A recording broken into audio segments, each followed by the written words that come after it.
Glória a Deus. Vamos meditar na palavra do Senhor nessa oportunidade. 1 Coríntios 16, versículo 22, diz assim a palavra de Deus: se alguém não ama o Senhor Jesus Cristo, seja anátema. Maranata. Glória a Deus. Essa passagem ali no capítulo 16 da primeira carta de Paulo aos Coríntios, e fala a respeito de uma expressão que é muito conhecida no meio cristão, no meio evangélico, e que reflete a gloriosa expectativa da igreja, que é a vinda do Senhor, como acabou de ser cantado aí e os irmãos ouviram. A vinda do Senhor é um evento anunciado por Ele próprio e aguardado pela sua noiva, pela sua igreja. É a chamada gloriosa expectativa da igreja, é a vinda de Jesus. E a palavra Maranata, quando Paulo escreve aos Coríntios na sua primeira carta, ele fala de diversos assuntos, ele dá algumas orientações práticas, também algumas orientações teológicas, para que os irmãos guardem a fé. E já nas últimas linhas, já no finalzinho da epístola, ele faz essa menção quando já está dando algumas orientações. E dentro dessas orientações, ele, no versículo 22, ele fala: se alguém não ama o Senhor Jesus Cristo, seja anátema. E aí ele usa a expressão maranata. A expressão maranata é uma expressão no aramaico. A carta é escrita no grego, mas ele usa uma expressão no aramaico que é a junção de duas palavras, maran, que significa Senhor ou o Senhor, e atar, que significa vir ou chegar. Então a expressão maranata significa dizer que o Senhor vem. A expressão maranata significa isso, o Senhor vem, né? Então ele faz essa fala que no contexto aqui é como um alerta, né? Porque se alguém não ama Jesus Cristo, seja anátema. E aí ele diz: o Senhor vem. Anátema é aquilo que no nosso contexto é algo maldito, é uma coisa intocável, ou que não devemos ter comunhão em se tratando de pessoas. Então, o que o texto está deixando muito claro é que se alguém não ama o Senhor Jesus Cristo, seja anátema. É claro que ele já havia explicado no capítulo 5 que ele não está se referindo às pessoas que, porventura, não professem a Cristo. Ele fala no capítulo 5, no versículo 10, que se assim fosse, seria necessário sair do mundo. Então, quando ele fala: se alguém não ama a Cristo, se alguém não ama o Senhor, seja anátema, ele está se referindo àqueles que se dizem crentes. Aqueles que se dizem crentes. Ele não está falando daqueles que não professam a fé em Jesus. Volto a dizer, porque no capítulo 5, no versículo 10, ele fala daqueles que não professam a Cristo, e que se a gente não tivesse uma relação harmoniosa com essas pessoas, a gente teria que sair do mundo. Então o propósito não é esse. O propósito ao contrário, é que tenhamos uma relação harmoniosa com as pessoas. A Bíblia diz que naquilo que for possível tenhamos paz com todos, mas a expressão aqui é para aqueles que se dizem crentes, aqueles que professam a Jesus, mas não amam a Jesus, que não amam a Jesus, né? Então a diferença está aí. A diferença está aí. No versículo 11 do capítulo 5 da primeira epístola, ele fala: mas agora vos escrevi que não vos associeis com aquele que, dizendo-se irmão, for devasso, ou avarento, ou idólatra, ou maldizente, ou beberrão, ou roubador. Com o tal nem ainda comais. Então, mais uma vez, nós vemos aí a explicação muito clara que Jesus está se referindo àqueles que professam a Cristo, mas que não vivem o Evangelho, aqueles que não amam a Jesus na prática.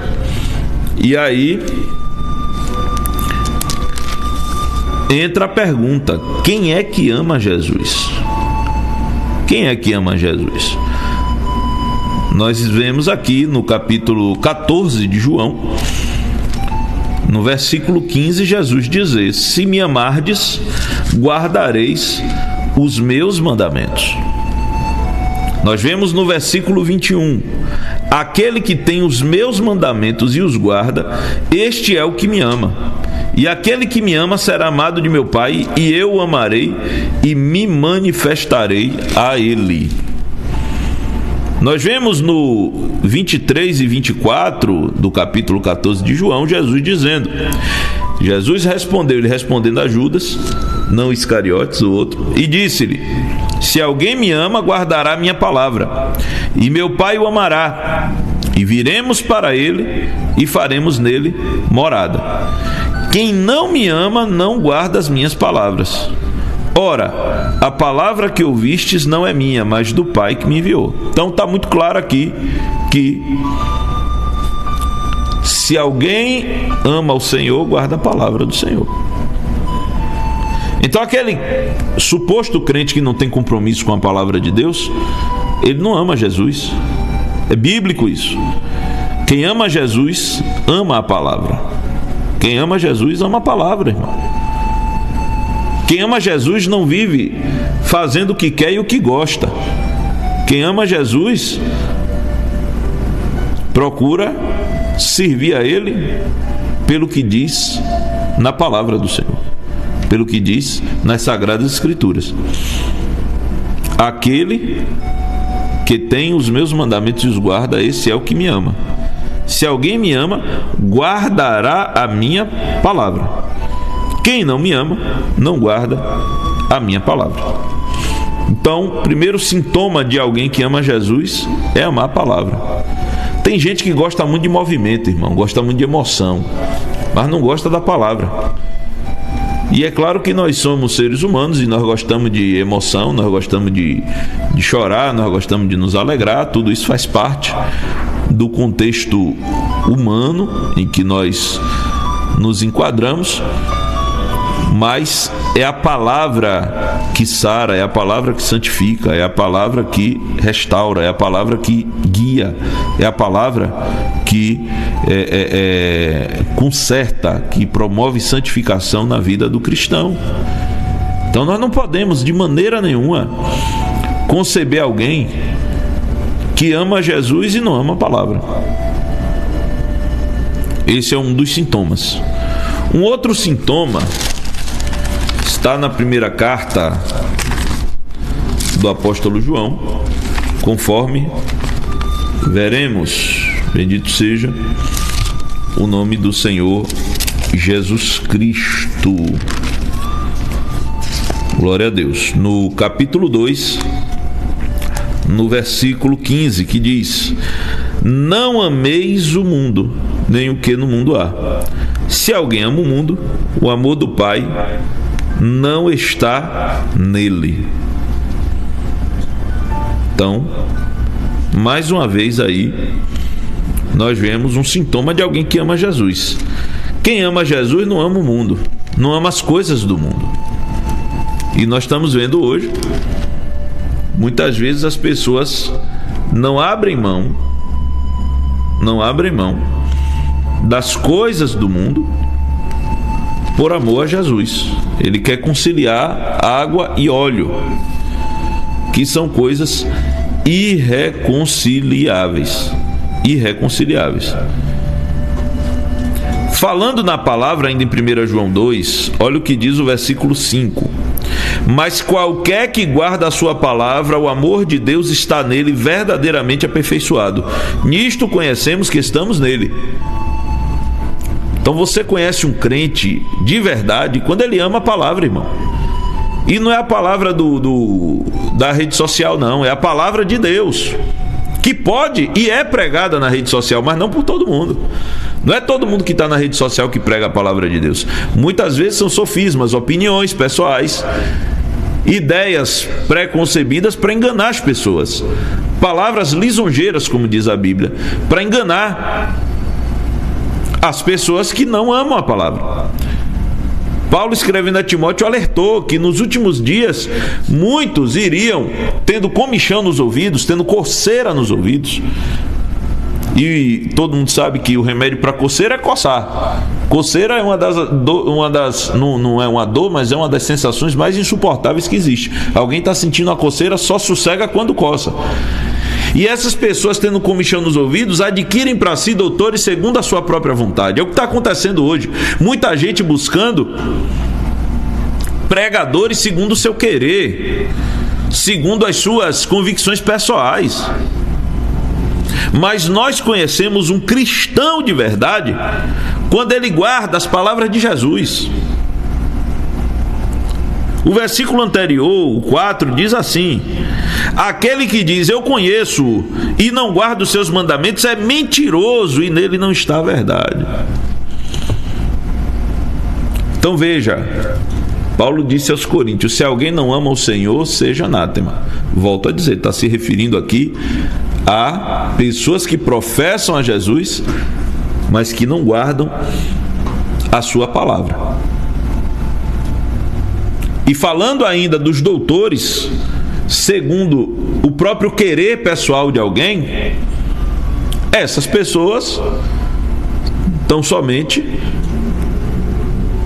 procuram, e hoje com a explosão midiática e tecnológica está cada vez mais fácil. Está cada vez mais fácil. Hoje nas mídias sociais tem evangelho para tudo, tem doutrina para tudo, para o gosto do freguês. Nem loja de fast food é tão fácil você achar comida pronta como nas mídias sociais. Mas a questão é que a doutrina é uma só. Eu não estou falando aqui de cultura, não estou falando de costumes, eu estou falando de doutrina. Doutrina é uma só. A santificação é uma doutrina bíblica, não é uma doutrina de pastor, é uma doutrina da Bíblia. Hoje, boa parte dos que se dizem cristãos não conhecem as doutrinas elementares do cristianismo, não sabe o que é justificação, não sabe o que é redenção, não sabe o que é santificação. Não conhece as doutrinas elementares do cristianismo. Ele acha que ser cristão é aderir a uma agremiação religiosa e seguir ali cumprindo um decálogo, um manual de regras, e ser um bom moço, uma boa moça, e está tudo certo. E não é assim. Não é assim. Ser cristão é muito mais do que isso. Ser cristão implica em negar a si mesmo, tomar a sua cruz e seguir a Jesus. Ser cristão implica nisso. E não adianta, irmãos, não adianta alguém vir dizer que é porque eu sou assim, eu sou assim, eu sou assim e está tudo certo. A Bíblia é muito clara. Existem coisas que não conciliam. E quando a palavra penetra no coração de alguém, há transformação, queridos. Uma casa que não foi modificada é uma casa que Jesus ainda não entrou. Isso é uma verdade inegociável.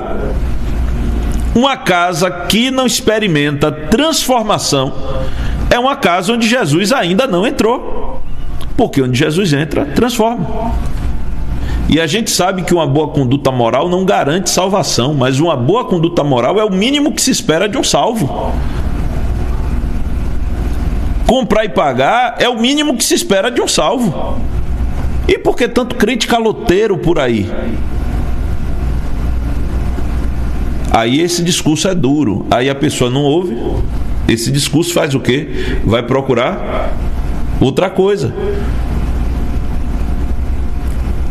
Irmãos, gente que termina de limpar o nome e vai e suja de novo de propósito. Deus não está nisso não, irmão. Deus não está nesse negócio não. Alguém que muitas vezes é de duas palavras, é de duas conversas, é de dois discursos. Deus não está nesse negócio não, queridos. E, portanto, nós temos a necessidade de expor essas verdades. Que um dos sintomas de alguém que ama Jesus é guardar sua palavra, é praticar sua palavra. Outro sintoma muito claro é não amar o mundo, nem o que há no mundo. Se alguém ama o mundo, o amor do Pai não está nele. Não está nele. Isso é bíblico. Se alguém ama o mundo, o amor do Pai não está nele. Então, um outro sintoma muito claro, ainda na primeira carta de João, no capítulo 3, versículos 2 e 3, diz assim: Amados, agora somos filhos de Deus, e ainda não é manifesto o que havemos de ser, mas sabemos que quando Ele se manifestar, seremos semelhantes a Ele, porque assim como é, o veremos. E qualquer que nele tenha essa esperança, purifica-se a si mesmo como Ele é puro. É um outro sintoma de quem ama Jesus, a santificação, que é um processo, É um processo gradativo, é um processo contínuo. Eu não sou mais quem eu já fui, eu não sou mais quem eu era, e eu vou caminhando para frente, progredindo na fé. E isso é um sintoma de quem ama Jesus. E por que é que Paulo faz esse alerta? Porque essas pessoas conhecem a palavra, essas pessoas sabem o caminho correto, essas pessoas sabem a vontade de Deus, nem que seja de uma forma superficial, mas elas sabem para onde a bússola está apontando. Elas não vão porque não querem, porque quer continuar vivendo uma vida de permissividade, uma vida de lascívia, uma vida de promiscuidade, mas elas sabem para onde a bússola está apontando. E Paulo está dizendo o seguinte: não perca tempo com essas pessoas. Se alguém não ama o Senhor Jesus Cristo, seja anátema. Ou seja, não fique perdendo seu tempo com essas pessoas. Por quê? Maranata. Porque o Senhor vem. Apocalipse 22:17 diz assim: o Espírito e a noiva dizem: vem. Aquele que ouve, diga: vem. Aquele que tem sede, venha, e quem quiser, receba de graça a água da vida. Aqui é muito claro o seguinte: essa expressão maranata é um desejo. O Senhor vem, reflete um desejo do Espírito de Deus e do nosso espírito, e da igreja como corpo espiritual de Cristo. O Espírito Santo deseja, anela, e por isso ele diz: vem. Mas ele não diz sozinho, a noiva também diz: vem. O Senhor vem. É o anelo da noiva, é o desejo da noiva, é o encontro com o seu noivo. A igreja é a noiva de Cristo. A igreja é o corpo espiritual de Cristo aqui na terra. E portanto essa igreja deseja esse encontro. O Espírito Santo, que está na igreja e se manifesta na igreja, ele também deseja esse encontro, e por isso esse anelo, esse desejo.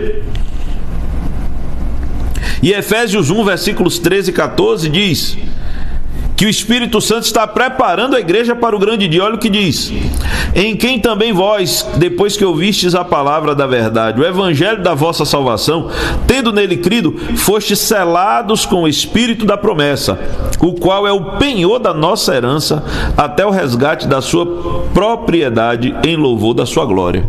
Efésios 1, versículos 13 e 14. Ele é o penhor da nossa herança. Então veja que o Espírito Santo, quando nós cremos em Jesus, nós fomos selados com o Espírito da promessa, que é o penhor, é a garantia da nossa herança, é a garantia que nós vamos herdar o céu, não por merecimento, mas pela graça. E o Espírito Santo é dado como garantia de que Jesus virá nos buscar e que esse desejo que é expressado que ele é refletido na expressão Maranata vai se cumprir. Ou seja, esse desejo do nosso espírito que recebe que a Bíblia diz que o Espírito de Deus testifica no nosso espírito que somos filhos de Deus. E, portanto, tanto o Espírito Santo quanto o nosso espírito anelam, desejam e clamam Maranata. O Espírito e a noiva dizem vem. E aquele que ouve diga vem, é um convite. Você que ouve a palavra de Deus nessa noite, faça uma aliança com Jesus para você poder dizer também Maranata, para você também ter no seu íntimo, no seu interior, no seu espírito, esse desejo profundo de se encontrar e de viver eternamente com Deus. E, portanto, a noiva também tem esse desejo. 2 Coríntios 5, versículos 2 a 5, olha o que diz: e por isso neste tabernáculo gememos, aspirando por sermos revestidos da nossa habitação celestial, se todavia formos encontrados vestidos e não nus. Aqui eu faço uma pausa rapidinho. Maranata, o Senhor vem, mas se ele encontrar alguém nu, vai ficar. E aqui é uma expressão no sentido figurado da coisa, porque vestes na Bíblia tem a ver com conduta. Uma conduta que agrada a Deus é uma conduta que vai nos permitir sermos arrebatados. É por mérito? Não, é pela ação de Deus em nós, é pela ação do Espírito Santo em nós. Então, o Espírito Santo é quem conserva e que produz virtude. O fruto do Espírito são as virtudes de Deus na vida do cristão. E se formos encontrados vestidos, subiremos. Se formos encontrados despidos, ou seja, dessas virtudes, das virtudes de Deus em nós, se formos encontrados desnudos dessas virtudes de Deus em nós, aí não subiremos. Versículo 4: pois na verdade os que estamos neste tabernáculo gememos angustiados, não porque queremos ser despidos, mas revestidos, para que o mortal seja absorvido pela vida. É a redenção do nosso corpo, é a nossa transformação, né? Quando Jesus vier. E o versículo 5 diz: ora, foi o próprio Deus quem nos preparou para isto, outorgando-nos o penhor do Espírito. Mais uma vez o Espírito Santo inteiramente ligado na vida do cristão. Ele está ligado em todas as áreas. Quando você aceita Jesus, o Espírito Santo promove em sua vida um novo nascimento. E a partir dessa regeneração, ele vai produzir virtudes na sua vida, ele vai produzir santificação no seu interior. Existem 3 aspectos aí da santificação, que um é posicional. Quando você se entrega a Jesus, você muda de status, você sai das trevas para a luz, da morte para a vida. A santificação progressiva, que é essa ação do Espírito Santo todos os dias em nossa vida, para que a gente ore mais, para que a gente busque mais, que a gente ame a palavra, que a gente ame o próximo, que a gente se abstenha do mal. E tudo isso é santificação progressiva. E ele vai trabalhando em nossas imperfeições, nossos defeitos, nos corrigindo e nos tornando mais próximos, cada dia mais, da vontade de Deus. E o último estágio, que é a redenção, é quando Jesus vier buscar a sua igreja, e aí nós seremos aperfeiçoados de uma forma sobrenatural, onde o nosso tabernáculo, o nosso corpo mortal, ele será revestido de imortalidade, né? E seremos transformados e estaremos para sempre com o Senhor. E, portanto, meus amados, para a gente encerrar essa reflexão, Maranata não é somente um desejo, mas é uma declaração de fé. Maranata também é uma declaração de fé, porque nós desejamos que Jesus venha nos buscar. Nós desejamos isso, mas nós também cremos nisso. Não adianta só querer, tem que ter certeza, tem que crer. E na segunda carta de Pedro, ele fala desse momento, e ele fala dos escarnecedores. No capítulo 3, versículo 3 diz assim: sabendo primeiro isto, que nos últimos dias virão escarnecedores, andando segundo as suas próprias vontades. Olha aí. E dizendo: onde está a promessa da sua vinda? Porque desde que os pais dormiram, todas as coisas permanecem como desde o princípio da criação. Então, essas pessoas que já perderam a esperança do arrebatamento da igreja, que estão no meio, mas que não são do meio, estão entre nós, mas não são dos nossos, e começam a pregar o evangelho da terra, o evangelho do bem-estar, o evangelho da riqueza, o evangelho do pecado, o evangelho da promiscuidade, o evangelho do hedonismo. E o que é hedonismo? É a busca do prazer pelo prazer. O evangelho do egocentrismo. Esses falsos evangelhos que são pregados por aqueles que não estão aguardando a vinda do Senhor e por isso não falam mais Maranata. Irmão, é muito estranho o rumo que a igreja brasileira tomou nos últimos anos. É muito estranho que a igreja brasileira não fala mais do céu, não fala mais da volta de Jesus. Eu falo no âmbito geral. Graças a Deus estamos estudando esse mês, desde o mês retrasado, salvo engano, por iniciativa do nosso pastor, estamos estudando arrebatamento. Existem denominações sérias, como a igreja que fazemos parte, a Assembleia de Deus, em todo o Brasil, que não deixaram de falar sobre o arrebatamento, sobre a urgência do arrebatamento, e outras denominações sérias, né, que têm falado, mas tem muito segmento novo aí que só fala de dinheiro, de status, de poder, de bem-estar social, de bem-estar pessoal, de realização de sonhos, e Deus vai realizar seus sonhos, e não sei o que, não sei o que. Não se fala mais em salvação de alma, não se fala mais em obra missionária, em muitos lugares. É incrível isso, é incrível isso. Mas Pedro, ele nos alerta no versículo 8 o seguinte: meus amados, não ignoreis uma coisa, que um dia para o Senhor é como 1000 anos, e 1000 anos como um dia. O Senhor não retarda a sua promessa, ainda que alguns a tenham por tardia, mas é longânimo para convosco, não querendo que alguns se percam, senão que todos venham a arrepender-se. Mas o dia do Senhor virá como ladrão de noite, no qual os céus passarão com grande estrondo, e os elementos ardentes se desfarão, e a terra e as obras que nela há se queimarão. Então veja que Maranata é uma declaração de fé também, não é só um desejo, é uma declaração de convicção de que Jesus virá. E esse versículo fala da vinda do Senhor, que se dará em 2 fases. Estamos estudando isso no Templo Sede. Você que mora em Alagoinhas, acompanhe o estudo do Apocalipse no Templo Sede toda quinta-feira, a partir das 19 horas. Você é nosso convidado. Se você é membro da Assembleia de Deus, então você faça o esforço. É uma convocação muito amorosa, mas muito firme. E você que é de outra denominação, se não tiver atividade na sua igreja, se seu pastor permitir, você é nosso convidado para estar conosco às quintas-feiras.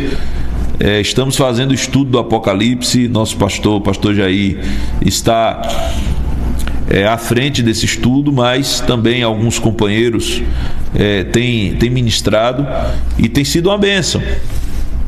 Porque a vinda do Senhor se dará em 2 fases. A primeira é nos ares para arrebatar a igreja, e a segunda já no período da grande tribulação para verdadeiramente dar vitória, dar escape a Israel e derrotar o anticristo e implantar o reino milenar ou milenial. Mas voltando aqui, aqueles que ainda creem no arrebatamento, como devem andar? Versículo 14: pelo que, amados, aguardando estas coisas, procurai que deles sejais achados imaculados e irrepreensíveis em paz. Pronto. Então, se alguém ama Jesus, ama as palavras de Jesus. E se alguém ama Jesus, ama a vinda de Jesus. Se alguém ama Jesus, deseja o arrebatamento. Se alguém ama Jesus, brada, grita, fala alto, Maranata. Eu fechei aqui a Bíblia, porque nós estamos encerrando essa reflexão. Mas para deixar muito claro que Maranata, que eu repito, é uma expressão no aramaico que significa o Senhor vem, é uma declaração de fé e um desejo da alma. E a igreja deseja, a igreja que está, a noiva que está se preparando, deseja ardentemente que o Senhor venha. Essa é a nossa expectativa, amados. Esse é o desejo da nossa alma. Esse é o anelo do nosso interior. E o Espírito Santo que habita em nós está nos preparando para isso, para esse grande dia. Amém? Que Deus abençoe. Em nome de Jesus, vamos fazer uma oração para encerrar. Eterno Deus, Pai de misericórdia, estamos aqui, meu Deus amado e santo, orando a Ti depois dessa palavra ministrada, agradecendo por todas as coisas e dizendo, Senhor, mais uma vez, que o Senhor vem. E essa declaração de fé, que deve ser pregada em tempo e fora de tempo, que deve ser anunciada publicamente, é a convicção da igreja do Senhor aqui na terra. Te pedimos, meu Pai, que o Senhor abençoe cada lar representado, cada família alcançada pela nossa voz, e que cada um seja renovado por esta promessa, que cada um seja impactado por esta garantia que o Senhor nos deu através do seu Espírito Santo. Em nome de Jesus, meu Pai, nos corrija onde estamos errados, nos ajuda onde carecemos, nos põe de pé, meu Deus amado, para que estejamos irrepreensíveis e em paz quando estas coisas acontecerem. Continua abençoando a cada um dos teus filhos para o louvor da tua glória, em nome de Jesus. Amém.